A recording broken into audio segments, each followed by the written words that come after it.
महाराष्ट्र के पुणे जिले में इंद्राणी नदी पर बना पुल ढह गया। घटनास्थल पर मौजूद अधिकारियों के मुताबिक 38 लोग लापता हैं। सीएम देवेंद्र फडणवीस और पुणे जोन 2 के डीसीपी ने 2 लोगों की मौत की पुष्टि की है। एनडीआरएफ की टीमों ने 38 लोगों का रेस्क्यू किया है। जिस तरीके से 38 लोगों के लापता होने की खबर सामने आई है, 38 लोगों का रेस्क्यू किया गया है और पुणे पुल हादसे पर मुआवजे का ऐलान भी किया गया है। बड़ी खबर इस बीच निकलकर सामने आ रही है।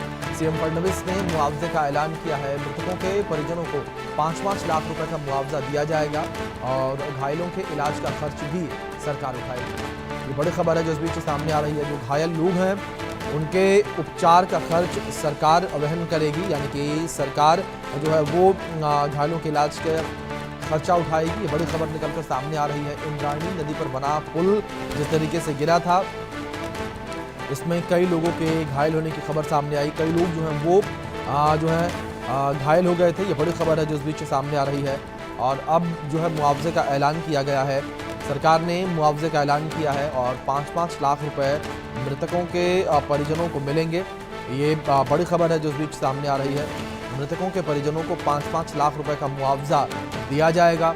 सीएम देवेंद्र फडणवीस के द्वारा ये ऐलान जो है वो किया गया है। वहीं पुणे पुल हादसे पर पीएम मोदी ने भी दुख जताया है। पीएम मोदी ने सीएम फडणवीस से बात की है। सीएम फडणवीस से हालात की जानकारी प्रधानमंत्री नरेंद्र मोदी ने ली है। बड़ी खबर है ये। पीएम मोदी ने हालात की जानकारी ली है और महाराष्ट्र के मुख्यमंत्री देवेंद्र फडणवीस से उन्होंने बात की है। उन्होंने जाना है हाल, मौके पर क्या है, किस तरीके से रेस्क्यू ऑपरेशन चलाया जा रहा है। पुणे पुल हादसे पर पीएम मोदी ने दुख जताया। ये बड़ी खबर है जो इस बीच निकलकर सामने आ रही है। तो पुणे पुल हादसे पर पीएम मोदी ने दुख जताया है और प्रधानमंत्री नरेंद्र मोदी ने जो है बात भी की है मुख्यमंत्री देवेंद्र फडणवीस से और बात करने के बाद उन्होंने स्थिति को लेकर जानकारी ली है कि मौके पर क्या स्थिति है, किस तरीके से रेस्क्यू ऑपरेशन चलाया जा रहा है।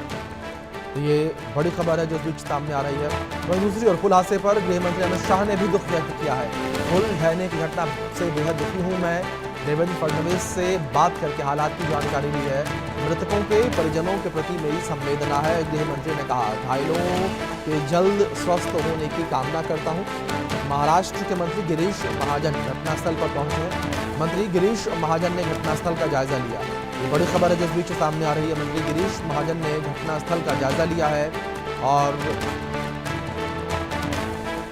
गृह मंत्री अमित शाह का बयान सामने आया और उन्होंने इस पूरे हादसे पर दुख जताया है। गृह मंत्री अमित शाह ने हादसे पर दुख जताया। ये बड़ी खबर है जो इस बीच निकलकर सामने आ रही है। गृह मंत्री अमित शाह ने इस हादसे पर दुख जताया है। ये बड़ी खबर है जो इस बीच सामने आ रही है। गृह मंत्री अमित शाह ने हादसे पर दुख जताया। उन्होंने कहा कि मृतकों के प्रति मेरी गहरी संवेदना है और घायलों के जल्द स्वस्थ होने की कामना करता हूँ। बड़ी खबर है जो इस बीच सामने आ रही है।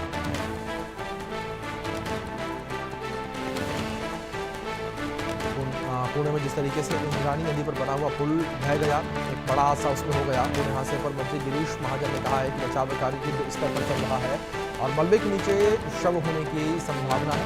एनडीआरएफ और एसडीआरएफ सभी मलबा हटाने के लिए काम कर रहे हैं।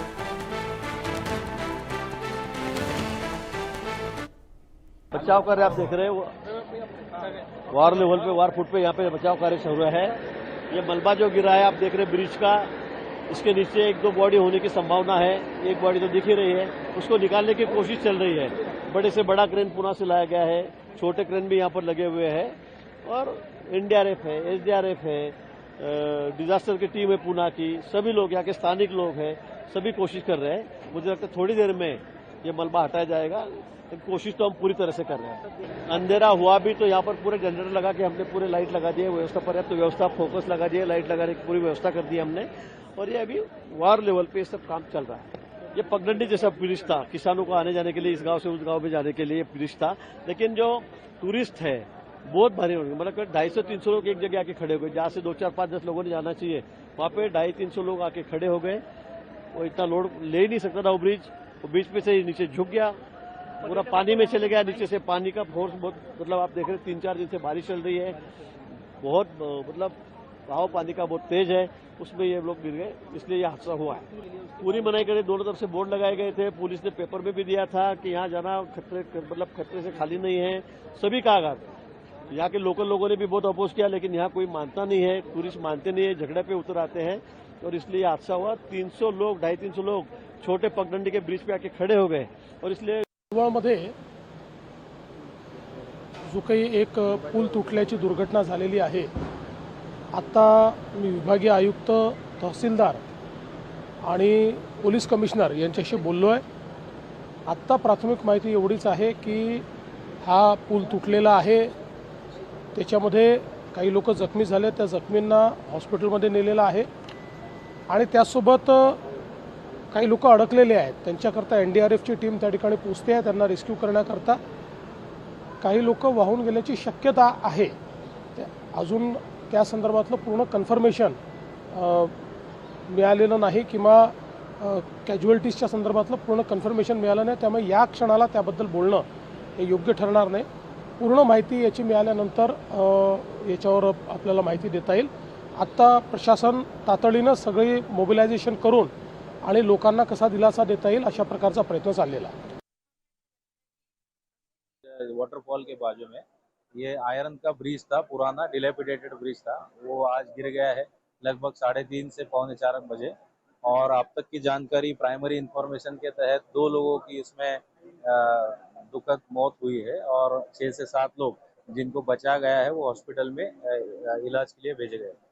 कितने लोगों की अब तक की कैजुअलिटीज है, क्या कहेंगे? इसमें अब तक की इंफॉर्मेशन के तहत 2 कैजुअलिटीज है और 6 से 7 लोग जो इंजर्ड है वो हॉस्पिटल में रवाना है।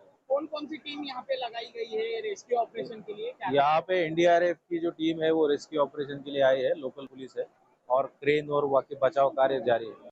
हमारे महाराष्ट्र के पुणे के पास तले गांव में जो इंद्राणी पुल के टूट जाने की वजह से कई लोग बह गए, 2 लोग तो मृत भी हो गए हैं, कई लोग अभी घायल हैं, कई लोग अभी बह गए हैं। बचाव कार्य चल रहा है, एनडीआरएफ की टीमें लगी हैं, पुलिस लगी हुई है, प्रशासन लगा हुआ है।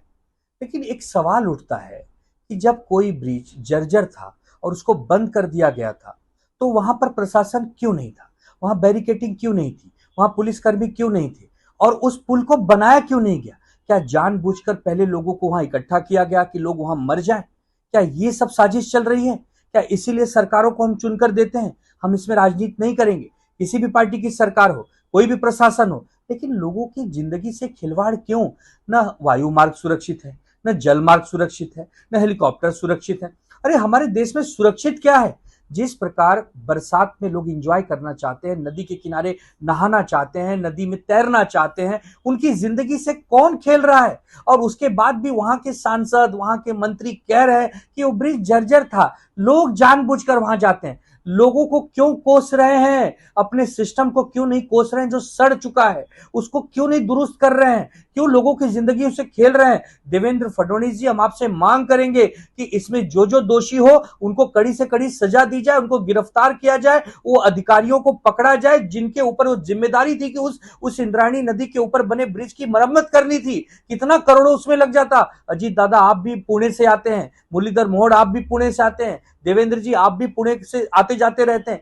क्यों आप लोगों ने लापरवाही करने दी? किन अधिकारियों का इसमें दोष है? सबको सजा मिलनी चाहिए और जल्द से जल्द हमारे सभी जो नागरिक खोए हैं उनको ढूंढने में सबको मदद करनी चाहिए। लेकिन यह सरकार पूरी तरह से लापरवाह है। यह सरकार केवल भ्रष्टाचार में लिप्त है और केवल विपक्ष को समाप्त करने के लिए काम करती है, लोगों की जिंदगी बचाने के लिए काम नहीं करती। जैसे यहाँ पे इस दुर्घटना के बारे में हमें पता चला, बिना किसी के आदेश के वेट करते हुए हमने सीआरपीएफ जो यहाँ पे ग्रुप केंद्र तलेगांव में है, तुरंत हमने हमारी टीमें रवाना की। उसके साथ ही एनडीआरएफ की टीमें भी भेजी गई। यहाँ हम लोगों का काम जो है मुख्य तरीके से प्रशासन की सहायता करना और यहाँ जो भीड़ नियंत्रण से लेकर बचाव कार्य में प्रशासन को लोकल जो है जिस प्रकार की सहायता जरूरत है वो सब प्रदान करने के लिए हम लोग यहाँ मौजूद हैं। हमारी अभी एक कंपनी यहाँ पे हमने तैनात की है, साथ में हमारे अधिकारी जो है वो उसका सुपरवाइज कर रहे हैं बचाव कार्य को और एनडीआरएफ की सारी टीम इसमें लगी है।